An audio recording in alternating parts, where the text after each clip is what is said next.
Isso aí vem num período aí dos anos 60, né? Eu acho que os anos 60 foi muito marcante, entendeu? Para a juventude brasileira, e não só brasileira, acho que para a juventude do mundo todo. Tanto foi no Brasil como vários países latino-americanos, o movimento de libertação na África, os estudantes na Europa, não é? Com mais de 68 na França, na Alemanha, enfim, na Itália, vários países. O movimento negro nos Estados Unidos. Então foi, né, um período assim, né, na história mundial onde foi muito forte a vontade de participação, principalmente do setor jovem da sociedade, né? Que não, vamos dizer assim, que não se acostumava ou queria mudar o sistema que estava vivendo, queria transformar as coisas, transformar o mundo.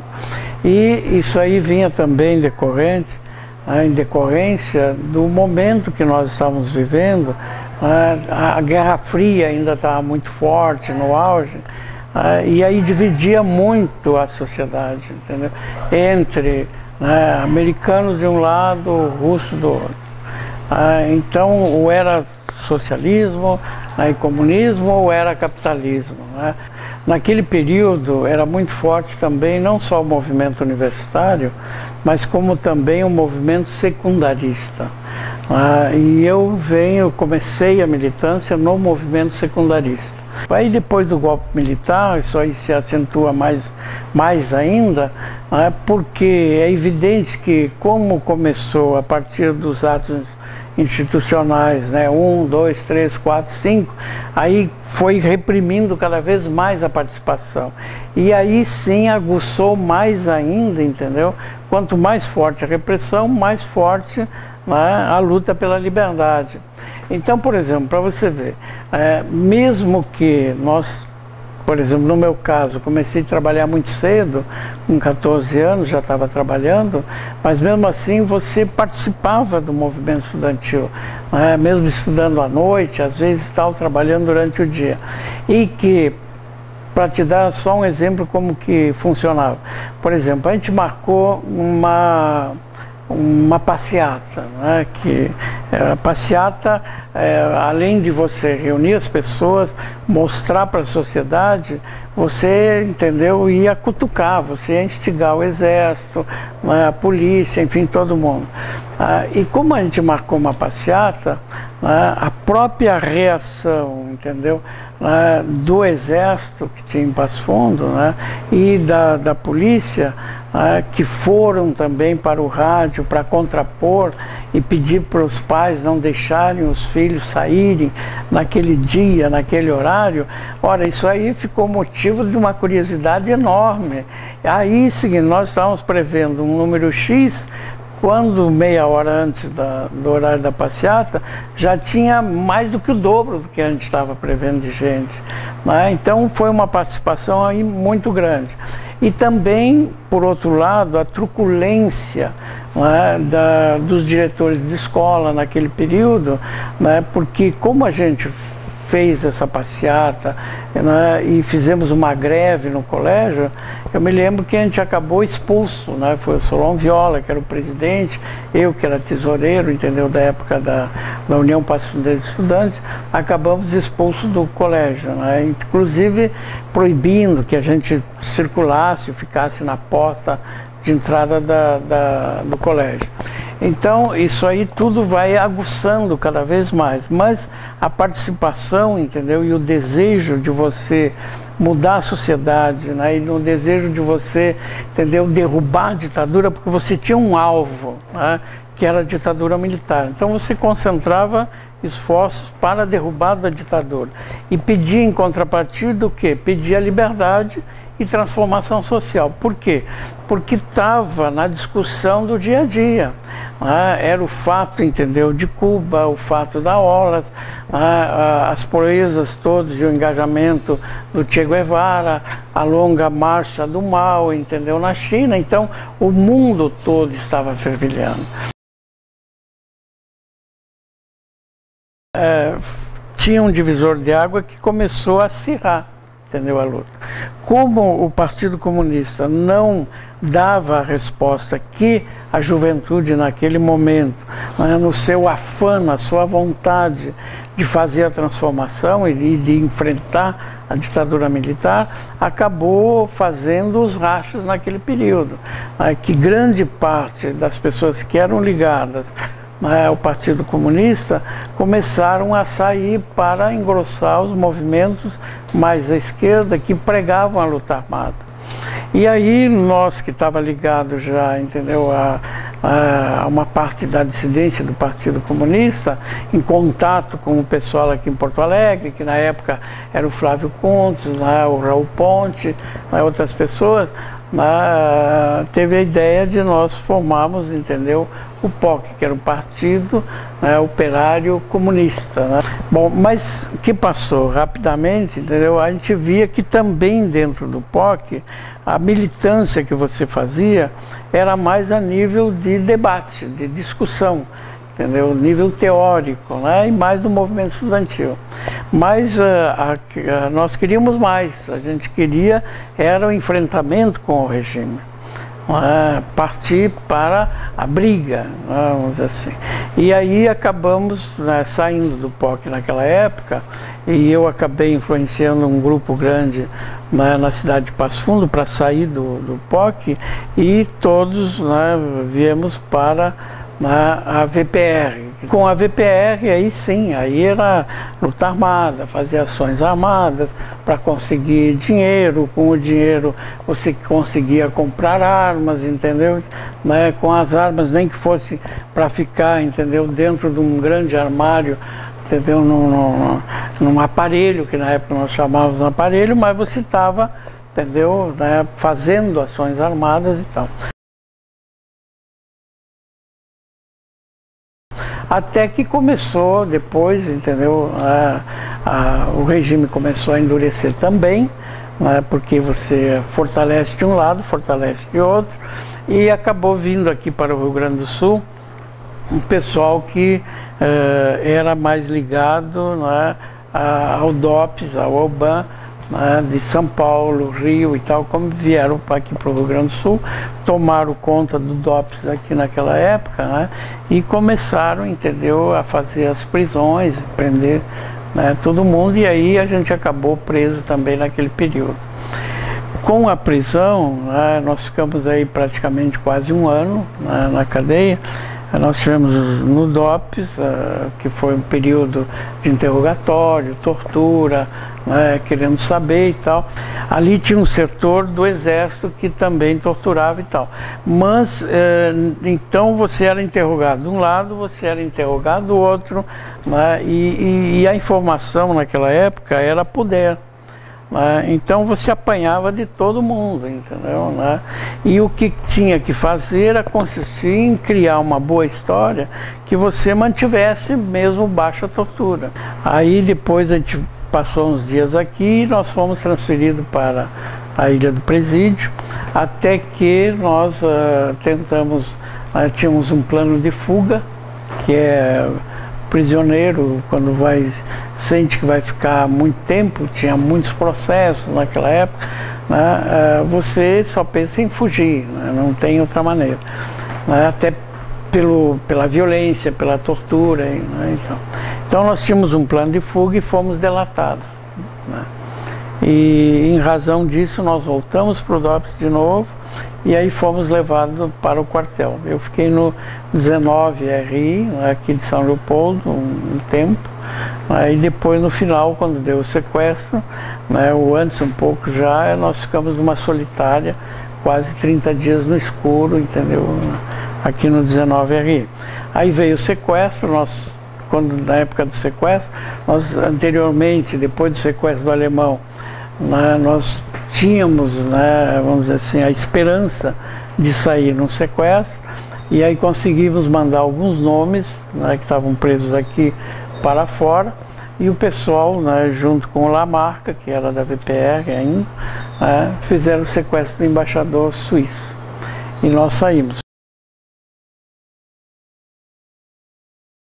Nós sentimos e víamos né, que pela prática daquela época, essa era a crítica que nós fazíamos, né? Estou me colocando lá em 1960 e poucos, né?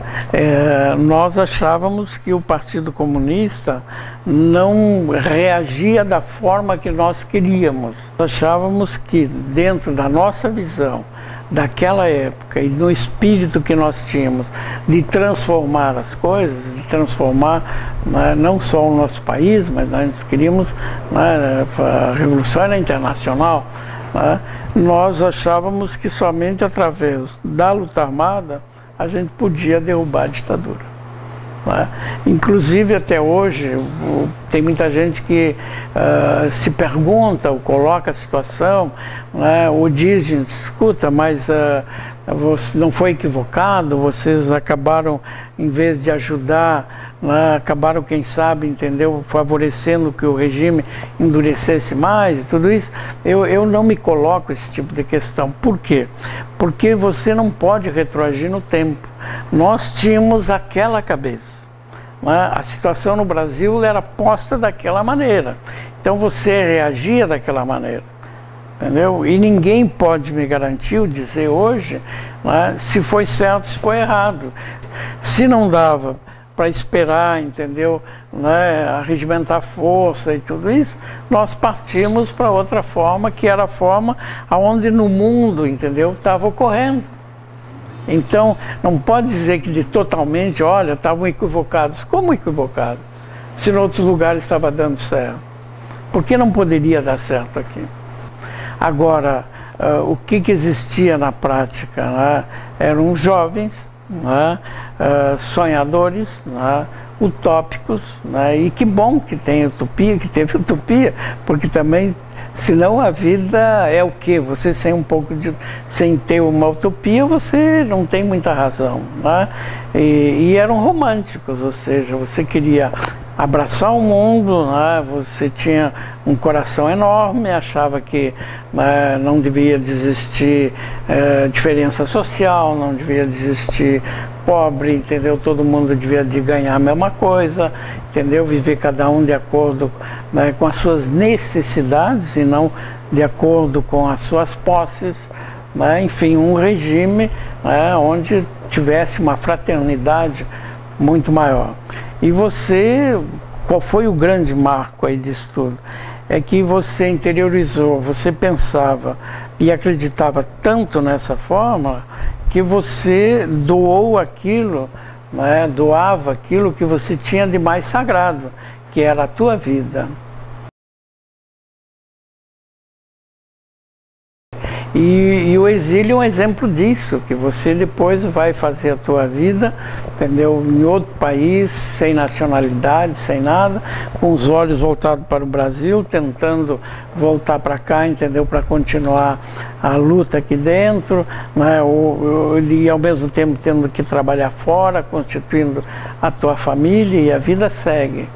Trabalhei um ano na Argélia, fomos vizinhos lá do Arraiz, a gente conversava muito com ele, lia os jornais daqui, entendeu, na casa do Arraiz, mas eu sentia a necessidade que precisava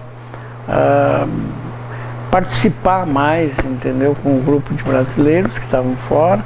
Estava vendo a luta pela anistia e eu queria participar da luta pela anistia, e que eu queria também estudar, terminar meus estudos, trabalhar, entendeu, em outro país, e principalmente porque lá é uma sociedade mais, naquele período ainda era, hoje já é diferente, mas naquele período ainda era mais uma sociedade de homens, né? E a Célia queria estudar também, queria trabalhar, e estava difícil, né?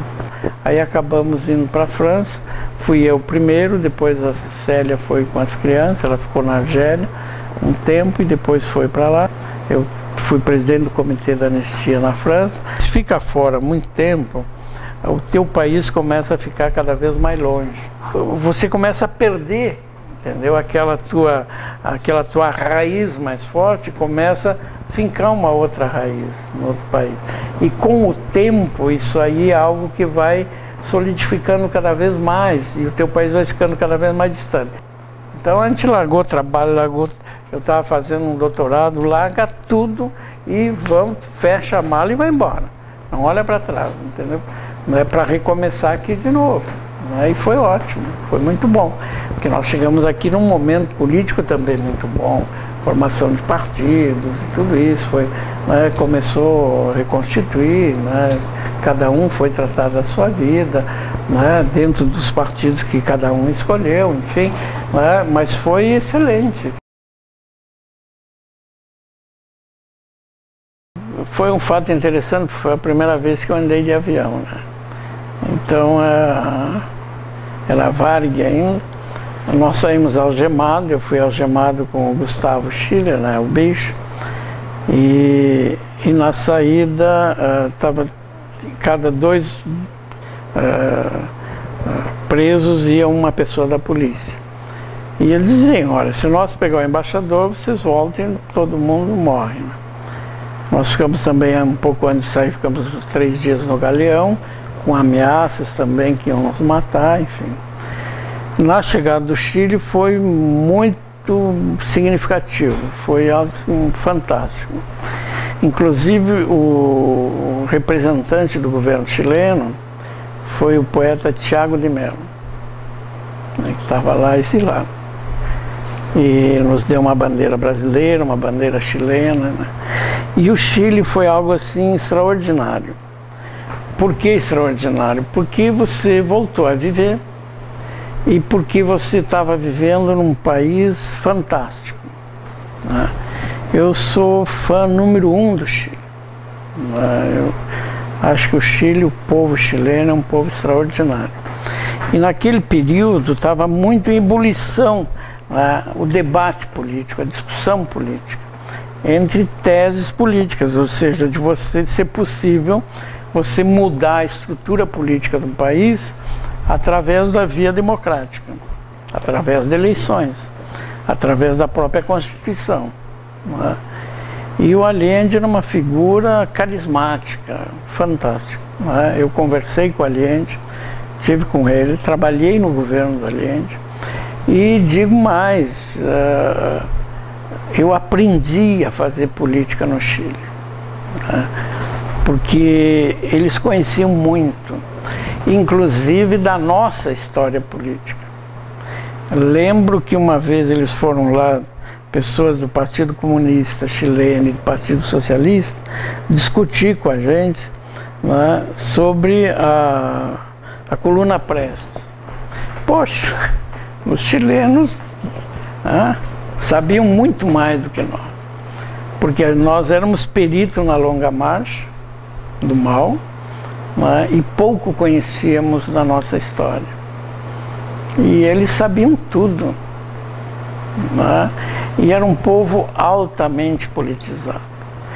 Cada manifestação que eles faziam era milhares de pessoas, né, e o engajamento político, tu respirava política lá dentro. E depois foi se acirrando o debate, ou seja, é possível ou não é possível? Né? Vai vir um golpe ou não vai vir um golpe? E os chilenos eram muito agarrados na idiosincrasia deles, né? Na tradição deles, entendeu? Que era possível mudar o país daquela forma. Só que os Estados Unidos, que já tinha uma influência muito forte no golpe de 64 aqui no Brasil, no Chile foi um marco, entendeu? Para eles que era impossível eles admitir a hipótese ou a ideia de ter uma segunda Cuba na América. Isso aí não existia, não passava na cabeça deles. Portanto, eles iriam, né, botar dinheiro lá dentro, eles iam fazer de tudo, né, inclusive pelas últimas informações, até o embaixador brasileiro ajudou muito, né, os golpistas a darem o golpe, né, e eles não iam permitir que o Allende conseguisse, entendeu, continuar na sua obra. E aí eles começaram a parar o país, né, e como a topografia, vamos dizer, a geografia do Chile, né, é uma linguiça, né, uma régua, muito dependente do transporte, né, rodoviário, né, e ferroviária. O que eles fizeram? Através do sindicato dos caminhões, eles pararam o país. E o que eles começaram a fazer? Começaram a tirar aquilo que irritava as pessoas. Por exemplo, naquele período, no início dos anos 70, as pessoas tinham o hábito de fumar muito. O homem fumava muito, né? Todo mundo fumava naquela época. Aí eles simplesmente tiraram o cigarro do mercado. Aí tu imagina aqueles fumantes inveterados, né? Ficavam 10 horas na fila para conseguir comprar uma carteira de cigarro, né? E depois eles foram tirando, por exemplo, tiraram o bico da criança, chupeta. As crianças não tinham chupeta, aí começavam a berrar, entendeu? Tiraram o leite das crianças, né? Tiraram o óleo para você cozinhar. Então o Chile virou intermináveis filas. Só que, por outro lado, quando havia manifestações da Unidade Popular em favor do Allende e eleições, que havia muitas eleições naquele período, né, a Unidade Popular ganhava mais apoio. Aí dizem, mas não é possível, com toda a carestia, com falta, as pessoas terem que ficarem horas na fila, né, ainda aumenta. Aí que eles começaram, não tem jeito, a direita pensou o seguinte, dessa forma não vamos conseguir nunca, então tem que partir para o golpe mesmo. E aí foram tentando, primeiro golpe, segundo, terceiro. No terceiro o próprio Pinochet derrubou os golpistas, e o Allende, que era uma pessoa fantástica, extraordinária, mas extremamente legalista, né? Ele, inclusive eu estava junto, né, quando uma massa enorme foi até o palácio, poucos dias antes do golpe, né, e eu estava lá na frente, entendeu? Aí chegou Allende na sacada, e todo mundo, chamava ele Tito, né? Todo mundo queria que ele, pedindo para ele dar um golpe, né, e fechar o Congresso, né, recompor as Forças Armadas. E o Allende foi até o balcão e disse, não, eu lembro até hoje, eu escuto a palavra, ele disse, não, eu só saio daqui morto, mas vou defender a Constituição, eu não dou golpe. Eu fui eleito e foi violento, porque eu lembro, saía de casa, tinha gente morta, entendeu, na rua e tal. Então foi... Mas nós tínhamos a esperança que houvesse um levante no Sul, né, com, assim, generais, entendeu, leais à Constituição, leais ao Allende, mas aí foram matando, prendendo seletivamente, né, e foi esmorecendo. Para os brasileiros foi ficando difícil, porque toda hora saía nas rádios, né, que o chileno ele era obrigado, né, se não era crime, né, se ele não denunciasse, né, os estrangeiros e os brasileiros, principalmente os que saíram, que chegaram com o sequestro dos 70. Então eles estavam nos buscando também por todo lado. Os nossos vizinhos aguentaram um tempo, né, mas depois foi ficando difícil.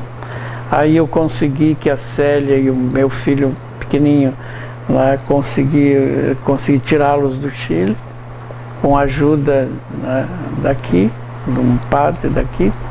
E eu fiquei sozinho, e aí também houve um tiroteio muito grande, em roda perto da minha casa. Aí eu saí e eu não tinha onde ir, porque todo o pessoal que eu buscava já não encontrava mais ninguém. Ou estavam presos, ou tinham entrado em embaixadas e tal.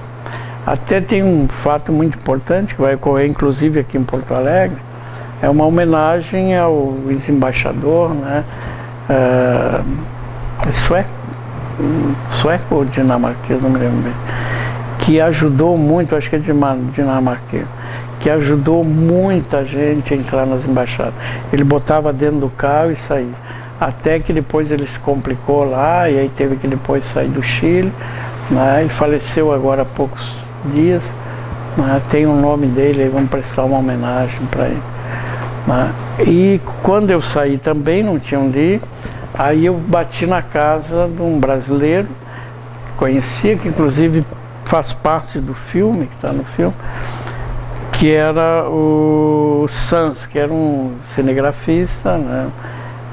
Ligado a cinema, que estava no Chile, era irmão do Luiz, né? Era Sérgio Sanz. E quando eu bati na casa dele, ele veio, ele enlouqueceu, né? Bom, o que está fazendo aí? Tu é maluco? O exército esteve aqui em casa ontem para ver se tinha algum, né, brasileiro dos 70 aqui e tal. E eu digo, eu não tenho onde ir, né? E lá tinha um horário de queda, toque de queda, que era um horário que você só podia transitar na rua dentro daquele horário. E aí foi ficando tarde, nós saímos, ele foi atrás desse embaixador para ver se conseguiu. O embaixador também já tinha tido problemas, né, com o governo militar. E aí eu fui para um refúgio da ONU, mas lá, como o exército estava me procurando, eles não garantiram proteção. E até que, uns 10 minutos antes de terminar o toque de recolher, o Jean-Marc Van der Weyden, que foi presidente da UNE, né, passou lá e disse, olha, portão da Embaixada da Argentina vai abrir, o embaixador daqui 5 minutos está saindo, era próximo, você quer arriscar? Digo, bom, é tudo ou nada, ou seja, se não conseguir entrar, eu vou preso, até por causa do toque de recolher. Mas vamos lá, vamos enfrentar. Aí ele me largou, faltava poucos minutos, né, para se fechar tudo. E eu vinha caminhando, ficando perto da Praça da Itália, tem a Embaixada da Argentina. Eu vi os portões abertos, mas tinha militares em toda a quadra, na calçada, com barricadas, e 2 na porta. Mas o portão estava aberto para o carro do embaixador sair. E quando eu vi, eu dei uma arrancada, eu já não sentia mais as pernas, não sentia mais nada, né? Estava flutuando. Aí eu corri e consegui derrubar os 2 que estavam na porta, né, e entrei na embaixada. Que foi, né, um alívio, porque se não entrasse, ou me matavam, né, se pegavam, ou ia acabar no estádio, né, ou morto, sei lá. O cenário era péssimo, porque, por um lado, os trabalhadores, né, choravam de tristeza, né, até o pronunciamento do Allende, né, que eu lembro perfeitamente, né, que era o fim de um sonho, né. E, por outro lado, a direita festejando, né, as casas ricas e tal, o povo festejando, né, os ricos festejando, os pobres chorando, né, e o exército matando, entendeu? Prendendo e matando. Então, quando você vê os números aí do Chile, é um negócio fantástico, né? Eu acho que o Chile e a Argentina, aí, a ditadura da Argentina também foi algo terrivelmente feroz, né? Acho que na Argentina não tem uma família que não teve alguém, né, que foi preso ou morto, né, pela ditadura. E no Chile também da mesma forma. E os meus amigos de lá, eu nunca mais encontrei ninguém, né? Então era uma tumba, né? Pena, olha, eu sinto muito, porque eu acho que se o exército não tivesse dado o golpe no Chile, o Allende talvez pudesse, entendeu? Através, naquele período, naquela época, sei que era diferente, era lá no início dos anos 70, hoje nós estamos em 2000 e pouco, já passou 40 anos, mas talvez a América Latina fosse outra, talvez o Brasil fosse outro, entendeu? Eu acho que a contribuição do Allende seria algo maravilhoso, não somente para o Chile, acho que seria para a humanidade, né? E ele foi interrompido por um golpe, né, bestial, entendeu? E infelizmente são as coisas que você não pode voltar na história, né? E a história é assim mesmo, ela vai, né, andando, é uma grande roda que vai, às vezes você tenta dar uma empurrada, ela anda um pouquinho, depois volta no seu curso normal, né, como é a vida.